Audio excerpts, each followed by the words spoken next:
예배자입니다.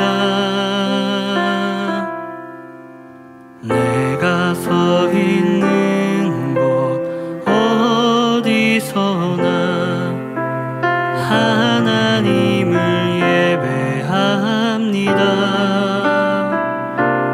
내 영혼 거룩한 은혜를 향하여 내 마음 완전한 하나님 향하여 이곳에서 바로 이 시간 하나님을 예배합니다. 나는 하나님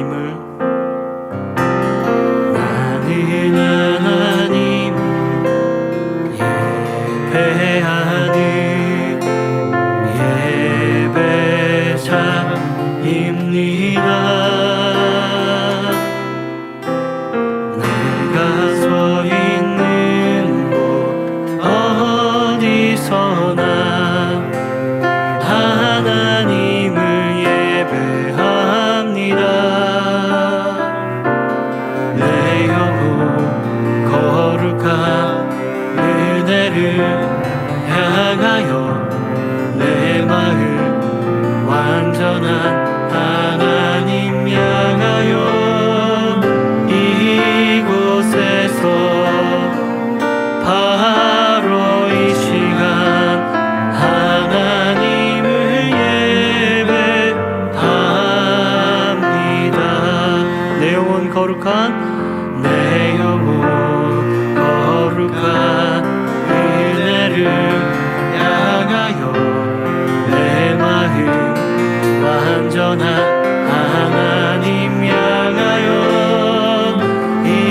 이곳에서 바로 이 시간 하나님을 예배합니다. 내 영혼 거룩한 은혜를 향하여 내 마음 완전한 하나님 향하여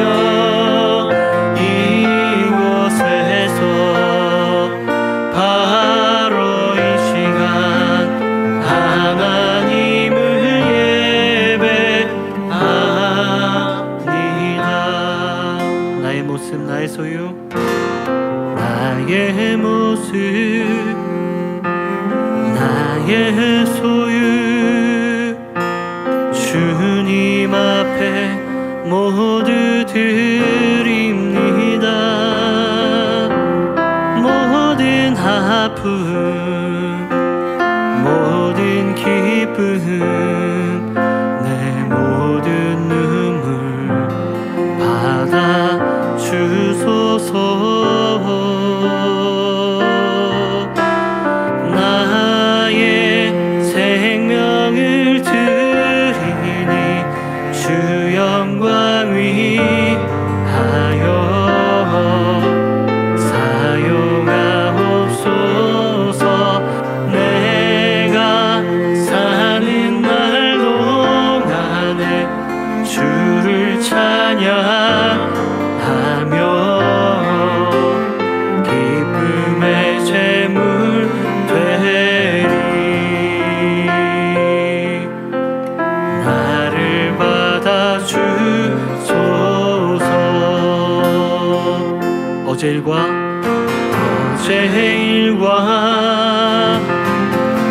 내일 일도 꿈과 희망 모두 드립니다. 모든 소망 모든 계획 내 손과 마음 받아 주소서.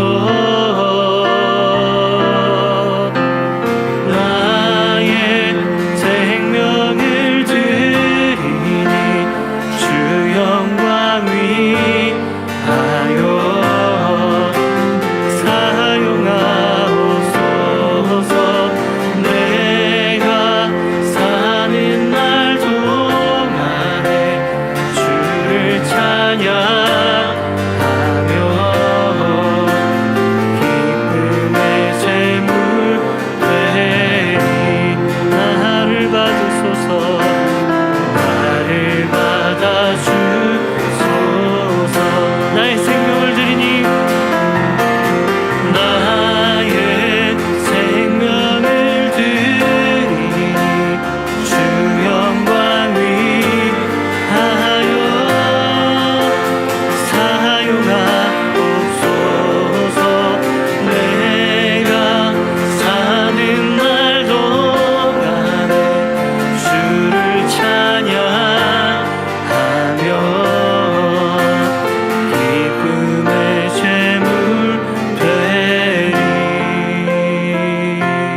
6.19 온전함 기도에 함께 하시는 한 분 한 분을 주님의 이름으로 축복합니다. 오늘 묵상할 본문은 사무엘상 2장 12절에서 21절입니다. 말씀을 봉독하겠습니다. 엘리의 아들들은 행실이 나빠 여호와를 알지 못하더라. 그 제사장들이 백성에게 행하는 관습은 이러하니 곧 어떤 사람이 제사를 드리고 그 고기를 삶을 때에 제사장의 사환이 손에 3살 갈고리를 가지고 와서 그것으로 냄비에나 솥에나 큰 솥에나 가마에 찔러 넣어 갈고리에 걸려 나오는 것은 제사장이 자기 것으로 가지되 실로에서 그곳에 온 모든 이스라엘 사람에게 이같이 할 뿐 아니라 기름을 태우기 전에도 제사장의 사환이 와서 제사 드리는 사람에게 이르기를 제사장에게 구워드릴 고기를 내라. 그가 내게 삶은 고기를 원하지 아니하고 날 것을 원하신다 하다가 그 사람이 이르기를 반드시 먼저 기름을 태운 후에 내 마음에 원하는 대로 가지라 하면 그가 말하기를 아니라 지금 내게 내라. 그렇지 아니하면 내가 억지로 빼앗으리라 하였으니 이 소년들의 죄가 여호와 앞에 심히 크면 그들이 여호와의 제사를 멸시함이었더라. 사무엘은 어렸을 때에 세마포 에봇을 입고 여호와 앞에서 섬겼더라. 그의 어머니가 매년 드리는 제사를 드리러 그의 남편과 함께 올라갈 때마다 작은 겉옷을 지어다가 그에게 주었더니 엘리가 엘가나와 그의 아내에게 축복하여 이르되 여호와께서 이 여인으로 말미암아 내게 다른 후사를 주사 이가 여호와께 간구하여 얻어 바친 아들을 대신하게 하시기를 원하노라 하였더니 그들이 자기 집으로 돌아가매 여호와께서 한나를 돌보시사 그로 하여금 임신하여 3 아들과 2 딸을 낳게 하셨고 아이 사무엘은 여호와 앞에서 자라니라. 아멘. 오늘 본문은 엘리 제사장의 아들들의 행실에 대해서 기록하고 있습니다. 오늘 본문에는 명시되어 있지 않지만 그들의 이름은 홈니와 비느하스였습니다. 12절은 그들에 대해서 한마디로 행실이 나쁘고 여호와 하나님을 알지 못하는 자들이었다고 기록하고 있습니다. 그들의 행실이 나빴다는 것이 어떤 것을 말하는지는 이어지는 구절에서 묘사되고 있습니다. 레위기에 보면 여러 제사에 대한 자세한 규례들이 나오는데 그 내용 중에는 드려진 제물 중에서 제사장이 취할 수 있는 것이 무엇인지 규정되어 있습니다. 레위기 7장에 보면 화목제물의 가슴과 오른쪽 뒷다리를 제사장에게 돌리라고 되어 있고 또 신명기 18장에서는 이 레위 지파 사람들은 12지파 중에서 자신의 분깃을 받지 못했기 때문에 이 레위 지파의 제사장들에게 제물로 드리는 소와 양의 앞다리와 2 볼과 위, 또 그리고 처음 거둔 곡식과 포도주와 기름, 그리고 처음 깎은 양털을 그들의 몫으로 주도록 명시하고 있습니다. 그런데 사사시대의 끝자락쯤 되는 오늘 본문의 이 시대에는 백성 중에 어떤 사람이 제사를 드리고 그 고기를 함께 나누기 위해서 삶을 때에 제사장의 사환이 3살 갈고리로 그 솥안에 찔러 넣어서 걸려 나오는 것을 제사장이 가져가는 것이 관례화되어 있었다는 것입니다. 이 자체가 하나님의 말씀의 기준, 특히 하나님께서 정하신 제사에 대한 기준이 무너져버린 한심한 모습이었는데 이 엘리의 아들들은 거기서 더 나아가는 방자함을 보였습니다. 그들은 자신들의 사환을 시켜서 백성들이 아직 제물에 기름을 태워서 제사를 시작하기도 전에 자신들이 취하기 원하는 고기를 달라고 요구하고 갈취하는 행위를 서슴지 않았던 것입니다.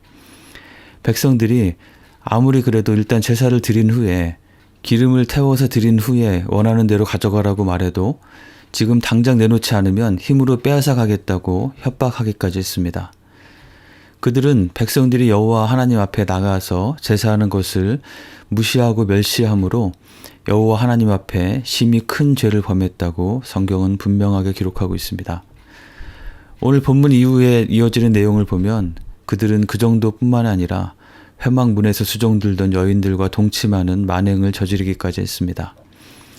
그들은 단순히 행실이 좋지 않은 정도가 아니라 하나님 앞에 패역한 죄를 저지르는 패륜적인 존재들이었고 이스라엘 공동체에도 큰 해악을 끼치는 불량배와 같은 자들이었습니다. 하나님의 성막이 있는 실로에 살면서 이스라엘 공동체의 사사와 제사장으로 서 있던 이 엘리의 아들들이 이런 모습이었다는 것은 정말 우리에게 큰 충격으로 다가오는 것 같습니다. 이들이 이렇게 패역한 행동을 한 이유가 무엇이었을까요? 오늘 본문 12절은 이렇게 말씀합니다. 엘리의 아들들은 여호와를 알지 못하더라. 아니, 어떻게 그럴 수 있을까요? 제사장의 아들들이 여호와를 알지 못하다니요.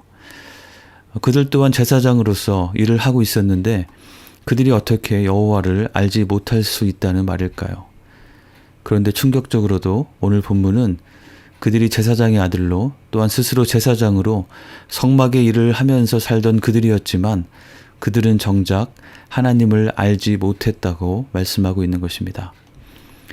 지금으로 말하면 좀 극단적으로 말해서 몇 대째 기독교 집안에서 자라고 또 교회에서 직분도 맡고 또 목사도 되고 교회 일을 하면서 살아가고 있는데 정작 하나님을 알지 못한다는 말인 것입니다. 그들의 악한 행실이 주는 충격뿐만 아니라 이 말 자체가 더 충격적인 것 같습니다. 물론 여기에서 안다는 말의 의미는 지식적인 차원에서의 알고 모르고를 의미하는 것은 아닙니다. 그들이 지식적인 차원에서 여호와 하나님을 알지 못했을 리는 없을 것이기 때문입니다. 여기에 알다의 의미로 사용된 히브리어 야다라는 단어는 지식적인 차원을 훨씬 뛰어넘는 체험적이고 관계적인 알을 의미하는 단어입니다. 그들은 여호와 하나님께 제사하는 것을 관장하는 일을 하는 사람들이었음에도 불구하고 정작 그 제사의 대상이 되시는 하나님과는 아무 상관이 없이 살아가는 그런 사람들이었던 것입니다. 그렇다면 도대체 왜 이런 어처구니 없는 일이 일어나게 된 것일까요? 우선 그들이 살고 있던 시대가 영적으로 매우 캄캄한 시기였음을 보게 됩니다. 역사적 흐름으로 볼 때 사무엘상 바로 앞에 해당하는 사사기는 이렇게 마무리되고 있습니다. 그때에 이스라엘에 왕이 없으므로 사람이 각기 자신의 소견에 오른 대로 행하였더라. 이 구절은 사사기 안에 2번 반복되어 기록되어 있는데 사사시대를 가장 잘 표현해주는 구절이라고 할 수 있겠습니다. 그들이 살고 있는 시대는 그들에게 왕이 없어서 사람들이 각기 자기 생각대로 사는 시대였다는 것입니다. 그런데 그들에게 왕이 없었다는 것은 무슨 의미일까요? 물론 그들에게는 주변 국가들처럼 왕이 없었습니다. 그런데 그 이유는 하나님께서 친히 그들의 왕이 되시기 때문이었습니다. 그래서 나중에 이스라엘 백성들이 왕을 세우고자 할 때 하나님께서는 그들이 하나님을 왕으로 두기를 싫어하는 것이라고 말씀하셨습니다. 다시 말해서 그들에게 왕이 없었다는 것은 하나님께서 그들의 왕이셨지만 그 보이지 않는 하나님을 왕으로 인식하고 그 하나님의 말씀과 뜻에 따라 살지 않고 각기 제 마음대로 자신의 소견에 따라서 살아갔다는 것을 의미하는 것입니다. 왕이신 하나님을 왕으로 인정하지 않았기에 그들에게는 왕이 없는 것과 마찬가지였습니다. 그들은 하나님의 말씀, 하나님의 뜻, 그리고 그 가운데 나타나 있는 하나님께서 이스라엘 백성을 택하시고 부르시고 특별히 출애굽시키셔서 가나안에 들어가게 하시는 그 하나님의 목적과 그에 따라 그들에게 주어진 사명에 대해서는 전혀 관심을 두지 않고 멀리 동떨어진 삶을 각자 나름대로의 소견에 따라서 살아가고 있었던 것입니다. 그리고 그것은 제사장인 엘리도 크게 다를 바 없었습니다. 성경에 기록된 그의 모습은 심각한 영적 무감각함에 빠져 있는 모습입니다. 한나가 하나님께 나와 간절히 기도할 때 그는 성막 문설주에 앉아 있다가 한나가 술에 취해서 주정하는 것으로 오해했습니다. 또한 그는 자신의 아들들의 잘못된 만행에 대해서 뻔히 다 알고 있으면서도 그것에 대해서 단호하게 대처하지 않고 그대로 방치했습니다. 아마도 그 아들들이 어렸을 때부터 그렇게 나쁜 행실을 하지는 않았을 것입니다. 그런데 부모의 모습을 볼 때, 또 주변의 사람들이 살아가는 모습을 볼 때 어떤 절기 때가 되면 성막에 나와서 제물을 드리며 하나님께 제사를 드리기는 하지만 막상 성막 바깥에서 살아가는 그들의 모습을 볼 때 하나님을 별로 의식하지 않고 각기 자기 생각대로 살아가는 모습을 그들은 보았던 것입니다. 그들이 그러한 모습을 보는 것은 그들에게 어떤 메시지를 전해주었을까요? 그것은 아마도 하나님은 그저 다른 민족의 우상들과 별반 다를 바 없다. 우리에게 마음의 위안을 주는 존재로 우리가 만들어서 제사도 지내고 하지만 그냥 종교적 행위의 대상으로 상정해 놓은 존재일 뿐 살아있는 인격적인 존재는 아닐 것이다. 그런 메시지를 주었을 것입니다. 그러니 여호와께 드리는 제사의 절차를 굳이 까다롭게 지킬 필요도 없고 자신들이 원하는 고기를 아무렇게나 갈취해도 무슨 상관이 있겠는가라고 생각하며 하나님을 무시하고 하나님께 드리는 제사와 성막을 멸시하고 모욕하는 행위를 거리낌 없이 하게 되고 말았을 것입니다. 이 이야기는 우리에게 매우 무서운 경고를 준다고 믿습니다. 우리가 어떤 모습으로 살아가는가, 우리가 속한 공동체의 영적인 상태가 어떠한가 하는 것이 우리의 자녀, 우리의 다음 세대에게 엄청난 영향을 미치게 된다는 사실입니다. 아무리 우리가 깨어서 자녀들을, 다음 세대를 잘 키우고 양육하려 해도 그렇게 되는 것이 쉽지 않은데, 하물며 우리가 하나님의 백성으로서, 하나님의 자녀로서 합당하게 깨어서 살지 못한다면 우리의 다음 세대의 모습이 어떤 모습이 될지는 너무나 명약환호할 것입니다. 그저 교회 안에 있고 기독교적인 문화에 노출시키는 것만으로는 결코 안심할 수 없습니다. 그것은 기본이지만 그것으로 절대 충분하지 않습니다. 정말 중요한 핵심이 되는 질문은 우리는 하나님을 정말 우리의 왕으로 섬기고 예배하며 살아가고 있는가일 것입니다. 그것은 주일에 교회에서 보내는 시간에 대한 것만이 아니라 우리의 살아가는 모든 시간에 대한 질문인 것입니다. 나는 과연 하나님을 왕으로 인정하고 그분의 뜻이 어디에 있는지 관심을 기울이며 그 뜻에 따라서 살려고 하고 있는가? 아니면 형식적으로는 재물을 가지고 제사를 드리지만 실제 살아가는 가운데에는 각자 자신의 소견에 따라 옳게 여겨지는 것을 위해서 그것에 나의 삶의 목적과 가치를 두고 나의 모든 관심을 기울이며 살아가고 있는가 하는 질문입니다. 내가 관심이 있고 원하는 일이 이루어지도록 하나님께 도움을 요청하는 삶인가? 아니면 하나님께서 관심 있고 원하시는 일이 이루어지는 것을 위해서 내가 순종하고 헌신하며 사는 삶인가 하는 질문입니다. 우리의 자녀들은, 우리의 다음 세대는 우리가 말하는 것이나 어떤 형식적으로 반복하는 것으로부터보다 우리가 매일의 삶 가운데 생각하고 말하고 행동하는 것을 통해서 훨씬 더 강력한 메시지를 전달받게 됩니다. 우리는 과연 우리의 자녀들과 우리를 통해서 일어나야 할 다음 세대에게 어떤 메시지를 전달하고 있는지 우리의 모습을 돌아보고 점검하는 것이 꼭 필요하겠습니다. 그것을 위한 가장 쉬운 방법 중에 하나는 나는 과연 하나님에 대해서 얼마나 관심이 있는가에 하는 질문을 스스로에게 던져보는 것일 것입니다. 하나님은 과연 무엇에 관심을 두고 있으실까? 하나님께서 이 모든 세계 역사를 시작하시고 지금까지 이끌어 오시고 또 이루어 가시면서 하나님께서 목적하시고 원하시는 것은 과연 무엇일까? 그 가운데 나를 향한 하나님의 기대는 무엇일까? 이러한 질문이 우리에게 얼마나 크고 절실한지를 살펴보아야 할 것입니다. 그리고 그 답을 얻기 위해서 하나님의 말씀 속에 하나님의 음성을 구하며 나아가기를 힘써야 할 것입니다. 하나님의 뜻을 구하고 또 보여주신 것에 따라 순종할 수 있기를 구하며 주님 앞에 나아가기를 힘써야 할 것입니다.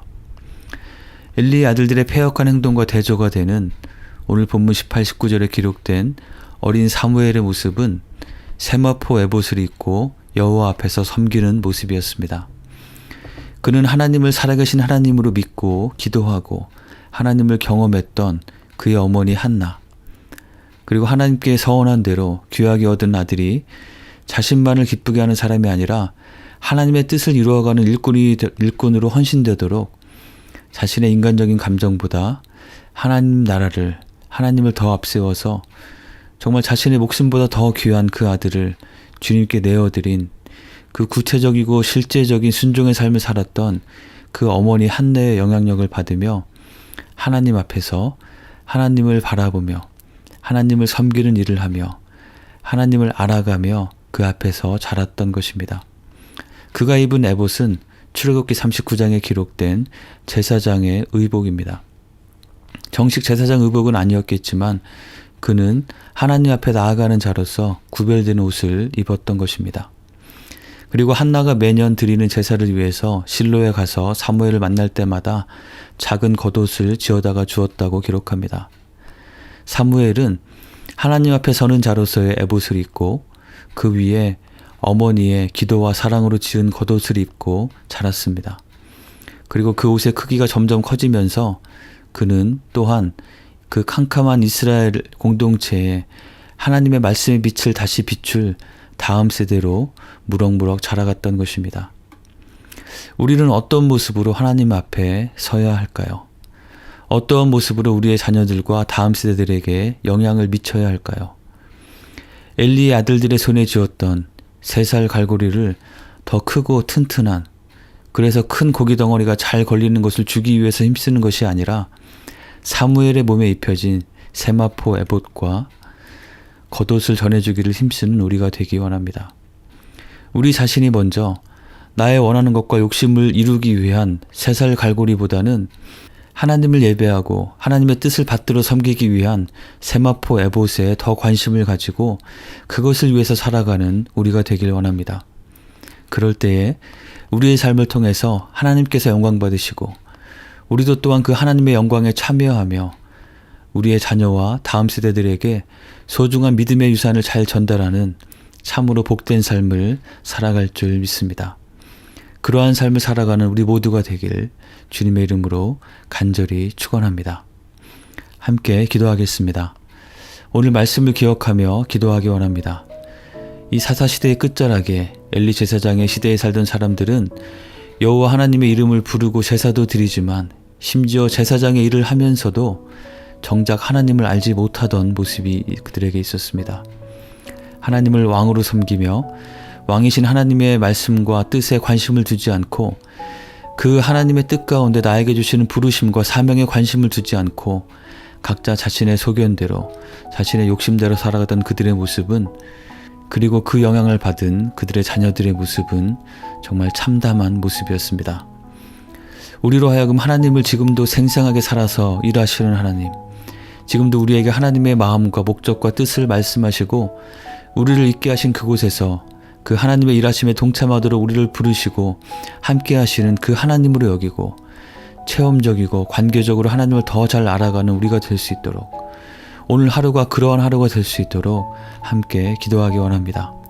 그래서 우리의 자녀와 다음 세대에게 살아계신 하나님에 대한 신앙을 잘 전수할 수 있는 우리가 될 수 있도록 함께 기도하겠습니다.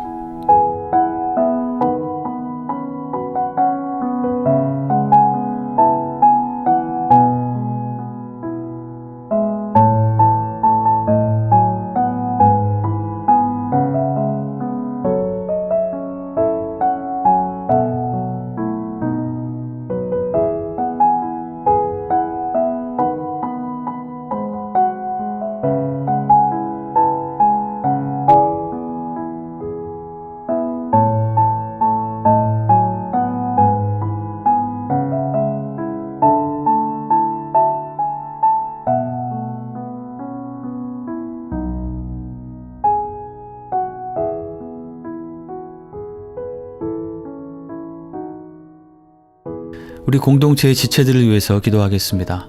청년들과 대학생, 유스, 초등부, 유치부, 그리고 더 어린 자녀들을 축복하면서 기도합시다. 우리에게 맡겨주신 이 다음 세대를 우리가 사랑과 기도로, 그리고 우리의 삶으로 보여주는 본을 통해서 하나님 나라를 위한 귀한 부흥의 세대로 잘 키워낼 수 있도록 하나님의 도우심을 구하며 기도하겠습니다. 특별히 이들을 섬기는 교역자들과 교사들에게 성령의 충만함과 능력을 주시도록 기도하겠습니다. 또한 우리 가운데 연약한 분들을 위해서 기도하기 원합니다. 최동건 목사님을 비롯해서 항암 치료와 회복의 과정 가운데 있는 분들을 기억하면서 그 큰 고통과 어려움을 잘 이겨낼 수 있도록 주님께서 그 마음에 평안을 주시고 또 치유의 능력을 베풀어 주시도록 기도하겠습니다. 그 외에 연약한 지체들 기억하면서 함께 기도하겠습니다.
마지막으로 우리 교회 공동체의 사역을 위해서 기도하겠습니다. 특별히 1월, 2월은 우리 비전 24 건축위원회를 위해서 집중해서 기도하기 원합니다. 현재 우리 교회의 여러 가지 제한적인 조건들과 또 우리가 가능성으로 보고 알아보고 있는 일들의 결과에 따라서 앞으로의 건축 추진 방향에 상당히 큰 영향이 있게 될 것으로 보입니다. 다양한 가능성들 가운데에서 우리에게 필요하고 적합한 방향을 잘 찾아갈 수 있도록 특별히 건축위원회로 세워진 분들에게 하나님께서 지혜를 주시도록 함께 집중해서 기도하기 원합니다. 또한 이번 주 금요일 저녁에 있는 엎드림 찬양 기도회를 위해서 기도합시다. 이 시간을 통해서 우리 각 개인과 또 우리 교회 공동체가 우리 안에 보이지 않는 성전을 잘 세워가는 시간이 될 수 있도록 기도하겠습니다. 그리고 우리가 후원하고 동역하는 선교지들을 위해서 선교 사역과 선교사님과 현지 교회를 위해서 함께 기도하겠습니다.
주님 가르쳐 주신 기도를 같이 드리겠습니다. 하늘에 계신 우리 아버지여, 이름이 거룩히 여김을 받으시오며 나라가 임하시오며 뜻이 하늘에서 이루어진 것 같이 땅에서도 이루어지이다. 오늘 우리에게 일용할 양식을 주시옵고 우리가 우리에게 죄 지은 자를 사하여 준 것 같이 우리의 죄를 사하여 주시옵고 우리를 시험에 들게 하지 마시옵고 다만 악에서 구하시옵소서. 나라와 권세와 영광이 아버지께 영원히 있사옵나이다. 아멘.